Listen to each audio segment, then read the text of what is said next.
una información que me parece relevante,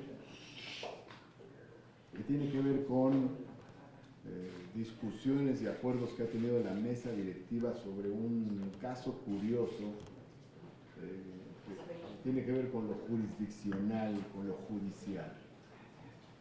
Recientemente, apenas empezando esta legislatura, llegó una sentencia del Tribunal Federal de Justicia Administrativa. La sentencia llegó de un tribunal colegiado. De un tribunal colegiado. Llegó una sentencia, gracias doctor, del Tribunal Colegiado en Materia Administrativa del primer circuito. Es el 17º Tribunal Colegiado en Materia Administrativa del primer circuito. La sentencia de este tribunal ordena al Senado de la República, en la primera versión,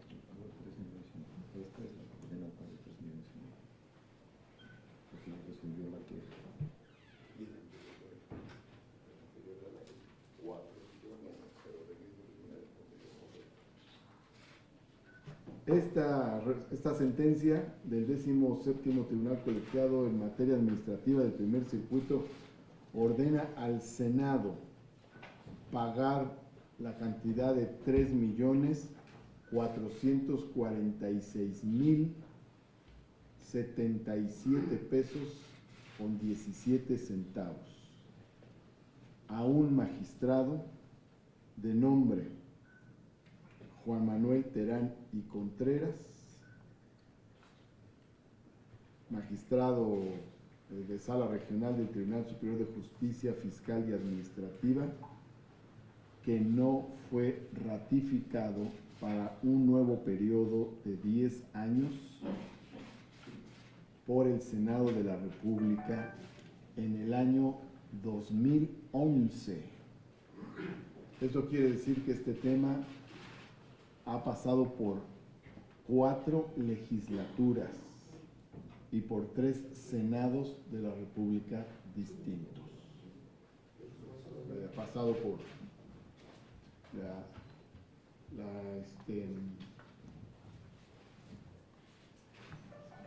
la segunda legislatura correspondiente al sexenio de Calderón, las 2 legislaturas correspondientes al sexenio de Peña Nieto y esta legislatura correspondiente al actual sexenio.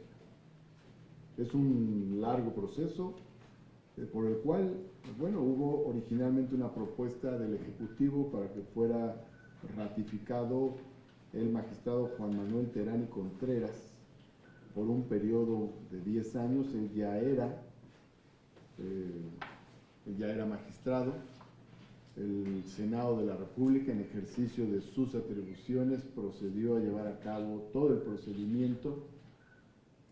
Al final de cuentas, también en ejercicio de sus facultades, el Senado en aquel entonces decidió no ratificar al magistrado Juan Manuel Terán y Contreras.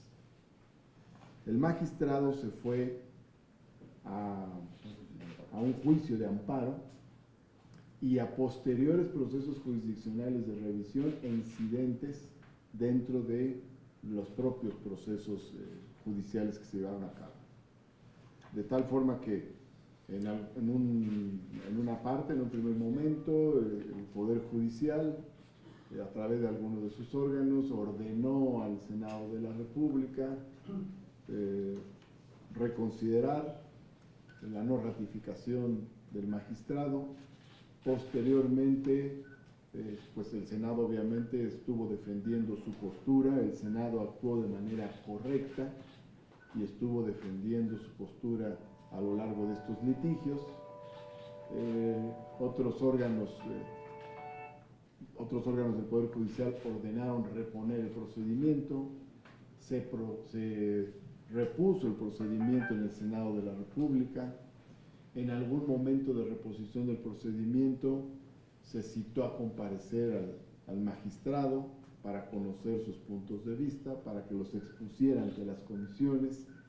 El magistrado no asistió a estos procesos, en 2 ocasiones no asistió. Él, de todas maneras, ante la negativa reiterada del Senado a ratificarlo, acudió nuevamente a instancias jurisdiccionales. Se ordenó al Senado de la República incluso llevar a cabo el procedimiento a efecto de que, aún sin comparecencias, valorara las características, el trabajo, el perfil exclusivamente del propio magistrado. El Senado de la República nuevamente repuso los procedimientos y nuevamente llegó a la conclusión de no ratificar al magistrado en comento. Estoy hablando de muchos momentos en los que se ha llevado a cabo todo este proceso, desde el 2011, pasando por el 2012, 2013, 2014, 2015, 2016, 2017, cito los años 2018 y cito los años no porque estén en una sucesión cronológica, sino que en cada uno de estos años ha habido un evento de carácter judicial, una sentencia o un recurso o una reparación o en fin. Y sin embargo, bueno, llegamos ya al final a una sentencia ejecutoriada que da fin al procedimiento. Y primero, en septiembre de 2018, el juez cuarto de distrito en materia administrativa de la Ciudad de México determinó que el Senado debía pagar al quejoso 4.455.947 pesos con 99 centavos, y después el Senado, ya esta legislatura, promovió un recurso en contra de esta determinación, porque finalmente el Senado actuó sobre la base del ejercicio de sus facultades soberanas de ratificar o no ratificar un nombramiento, y aún con ello, el tribunal que dije hace un momento, el 17º Tribunal Colegiado en materia administrativa del primer circuito, modificó solamente en $1,000,000 de pesos, pero ratificó la orden de hacer el pago. Ya no 4.445.947 pesos con 99 centavos, sino 3.446.077 pesos con 17 centavos.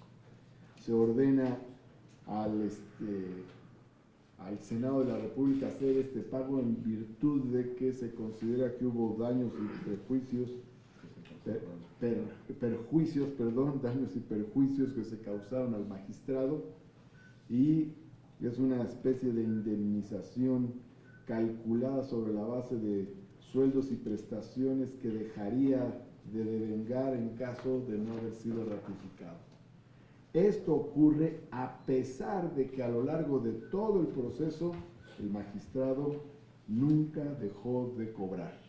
Estuvo beneficiado por una suspensión que le permitió seguir cobrando como magistrado a lo largo de todo este proceso.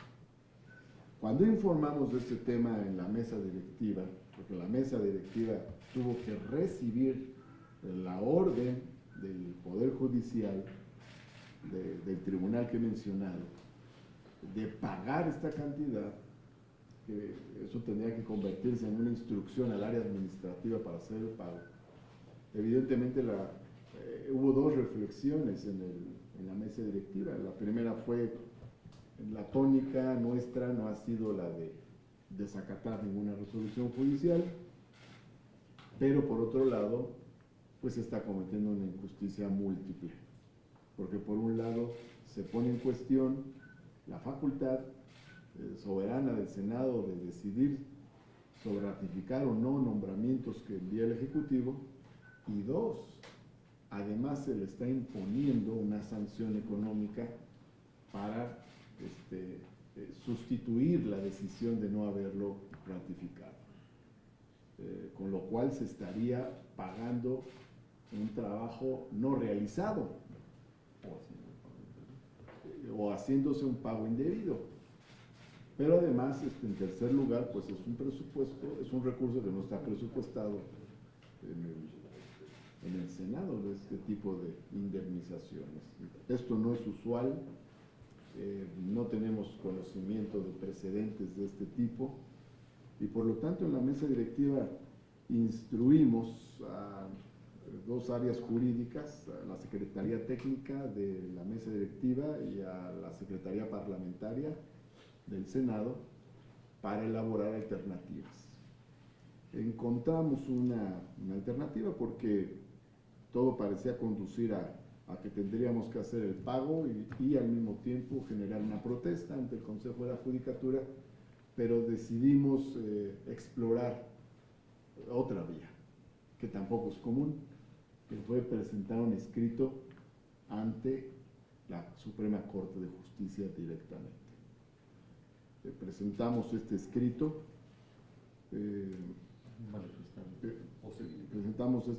hacemos nuestra argumentación. En este escrito estamos argumentando la imposibilidad jurídica, pero también la voluntad del Senado de acatar la decisión final que toma el Poder Judicial de la Federación, pero estamos pidiendo a la Corte revisar el tema. Esto lo presentamos hace días, desde la semana pasada. No lo habíamos comentado porque no sabíamos también cuál sería finalmente la respuesta de la Corte, pero tiene más o menos una semana, tal vez un día más, que lo presentamos. Y el día de ayer, que se vencía el plazo para pagar, ayer se vencía el plazo para pagar al magistrado, el plazo establecido por el propio tribunal, la Corte admitió nuestro escrito. Entonces, hay un acuerdo de la Corte que se generó ayer a mediodía, más o menos, mientras estábamos en la sesión de la permanente, nos notificaron del acuerdo. Bueno, el acuerdo lo toman el antier, si no me equivoco, el martes, y ayer nos notifican de este acuerdo de la Corte donde admiten nuestro escrito, lo cual indica que la Corte ha designado a un ministro, en este caso el ministro Juan Luis González Alcántara y Carrancá, para revisar el tema. Esto nos da mucho gusto, realmente queremos hacer un amplio reconocimiento a la Corte. No sabemos aún qué es lo que va a determinar, qué es lo que va a resolver, pero encontramos en la Corte una última instancia para revisar el tema. Consideramos que es de la mayor importancia por muchas razones. Una de ellas es porque finalmente corresponde al Senado de la República la facultad de ratificar o no un nombramiento, así como corresponde al Ejecutivo Federal nombrar a determinado magistrado ciudadano para que pueda ser ratificado. El Senado es el que tiene la facultad de ratificar o no ratificar. En segundo lugar, porque nos parece injusto que se ordene el pago de una indemnización por una decisión que estuvo debidamente fundamentada y que además el propio Poder Judicial reconoció que el